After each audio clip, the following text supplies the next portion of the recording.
It is still to me mysterious, but there is something that Bob Kane created in Batman that's remained fascinating through 50 years of changes, and there's something very elemental that he captured.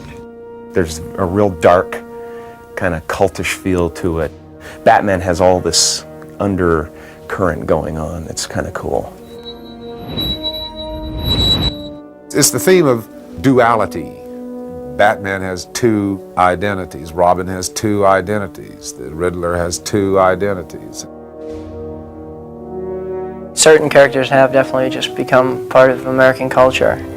Batman is really something, it's a movie like no other movie. I mean, it really is just this huge event. It's pure fantasy.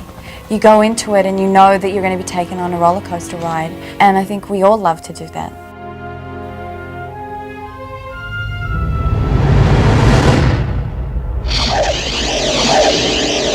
Let's start this party with a bang!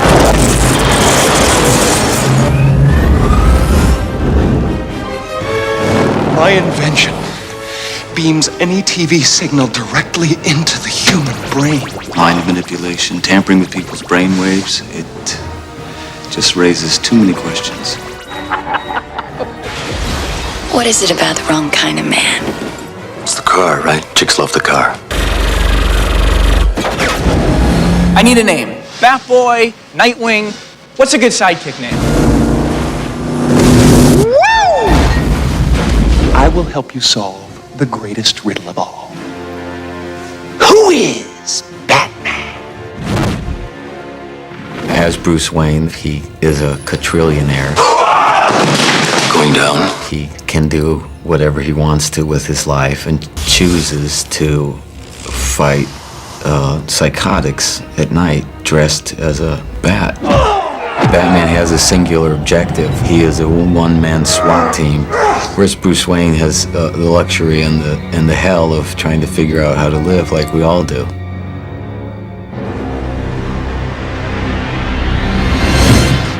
If the bat wants to play, we'll play. That could have been the two-word job description, cut loose. He's completely, I guess, over the top. Most of the villains, they have neat costumes, they have magnificent obsessions. You're tempted to use the word gothic, because they're from Gotham. It's fun.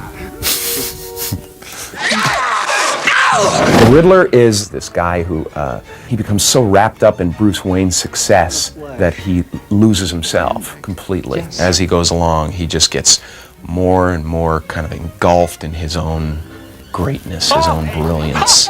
And, you know, I can certainly understand that. You're a genius.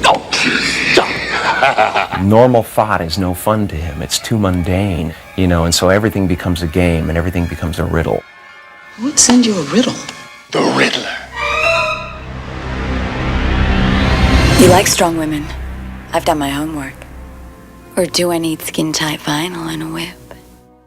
She's a criminal psychologist who just happens to have sort of the perfect blonde hair, the perfect makeup, the red lips, and dress in sort of tight black sexy dresses. I don't mind the work.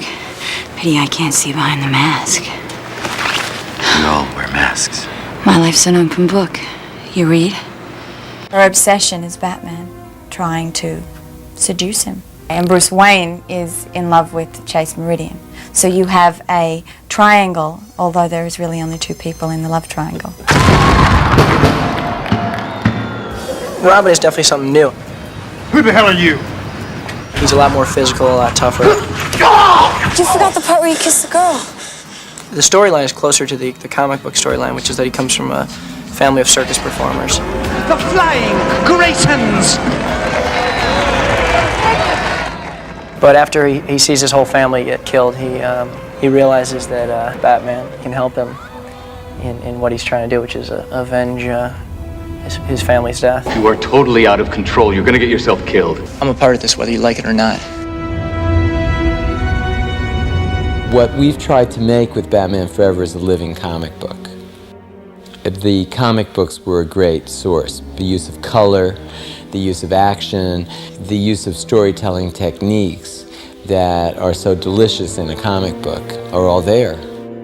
Because the comics, especially the Dark Knight series, when you look at the frames, they're like washed in color. And each character has his own coloration. So whenever you were near Riddler's world, everything is washed in a kind of cyberpunk Riddler green. Like the jacket? It keeps me safe when I'm jogging at night. When we're in Two-Face's world, everything is washed in reds, whites, and magentas. I simply love what you've done with this place. Beautiful. Very few people are both a summer and a winter, but you pull it off nicely. The city itself is, it's a character, kind of neo-huge. There are a lot of shapes and sculptural styles. There are whole buildings that are shaped as humans. In our story, Gotham is really seen from a lot of different angles. Camera, action! We opened this world way up. So we went to Pan-Asia Town. You go over what we call the bridge area of Gotham. The idea of Gotham, in the scale of it, is to give it a kind of 600-story scale, about 3 times the size of New York. Some of the images for Batman were so vast in scale that it was impractical to build them as miniatures, and it was impractical to create them as matte painting. In that case, we used a computer-generated city, and it's critical in order to be able to get this scale. It's kind of like a real city, but you know, these buildings have things added onto them, and it's a kind of a strange reality. I really wanted this time to build a Batcave, to have a real big Batcave. You know, you could see the car come up, somebody get out of the car, walk over to the crime lab, walk over to the wardrobe room, and Alfred's crime lab. The thing that was important in building the Batcave was to have the rock cave look, but to also add architecture into it. What do you suggest, Alfred? By sea? Or by air? I love that aspect of movies, just the idea that somebody writes a notion down and suddenly, you know, 50 different artists are working on 50 different aspects of it, and you get there and there's this mountainous set. The sets are one of the stars of the movie. With effects and stunt movie like this, the storyboards become a very important tool for Joel to be able to get across, especially to the stuntman. I'm going to have him come down here, fall over here, the car's going to run over there, and so that they can help work out a choreography. I think the only thing that doesn't happen to Batman is he's never covered in lava, but I'm buried alive, I'm drowned, I'm in a vat of acid, and fly from a helicopter. Hang on, Batty! It was one of the few times I thought, oh, that's why he has 40 pounds of rubber around him, dangling and crashing through glass. It felt like what it looked like, I'm sure. And I kiss a girl, too, which was tough. That required the most takes. I never could get it right, and I'd have to apologize, and we'd have to do it over and over again.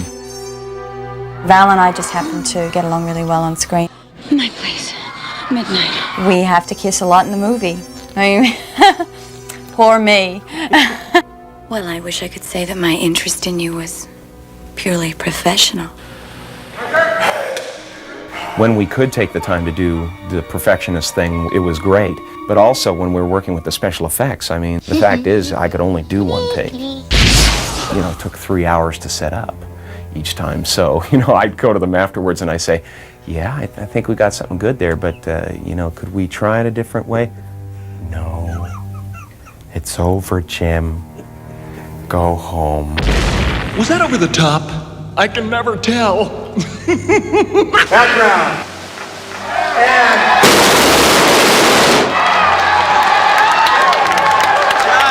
Joel is the perfect person to direct a film like this because he's so just easygoing and fun, and knows how to keep the atmosphere light. He gets everyone involved. He's always talking to everyone on the set, getting every crew member involved, and making everyone, you know, letting everyone know that they're important, so everyone takes a pride in what they're doing. I need to have a very relaxed, fun atmosphere to work in. I like a lot of harmony. I like a very wide open set in the sense that anyone can suggest anything. What we try to do on the day of work is to do something in the moment, in the midst of all the technical things that goes beyond just hitting your mark.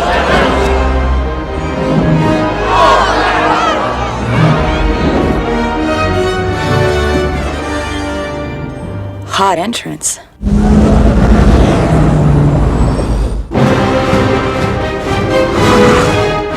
The car took on a look that went much more into the kind of organicness of a bat, you know, where it had a sense of ribs on the side, which I really wanted because the ribs of the bat are really unusual looking.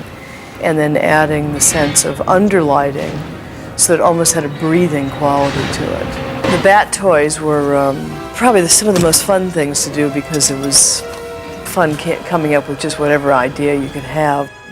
Chris Ross sat and made these amazing prototypes, and they all worked. Things like the bat bolo, when he throws it, can grab the thug's legs, tie him up, and hold him until the police get there.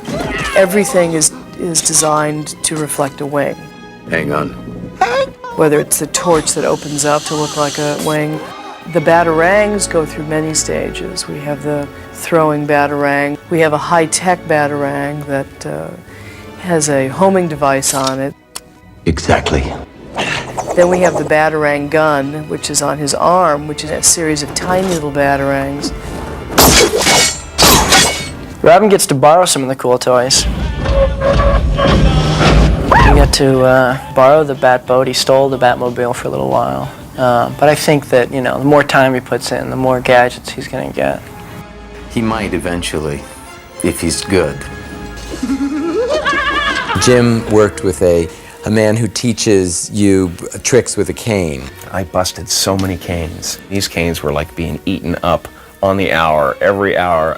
I need another cane. Send another 5 canes over. It's like people come over to my house and just go, look out! Duck, the cane would come flying over their heads. It was really a lot of fun when it became part of the character, when I could forget about it. I hope we were able to recreate the experience of reading those comics and that great feeling you had when you rode your bicycle to the store to buy that current issue. With a Batman movie, there's so much speculation over who's going to be in it and who's going to be playing what. So I've never been in a movie like that before, and it's exciting. I remember watching the first Batman and thinking, this is huge, this is amazing, I love this stuff, you know, and now to be part of it, part of the lore, is kind of cool. Before we started shooting, I thought, this is going to be the most arduous task of my life. But it was the most fun I've ever had. Kids would come onto the set and I would want to be Batman for them because it was so much fun to see their eyes and their total concentration, but nothing I did mattered. They weren't interested in my voice or stuff, just the image. People really like Batman. What can you say? It's been around for a long time. It's a classic. It stood the test of time.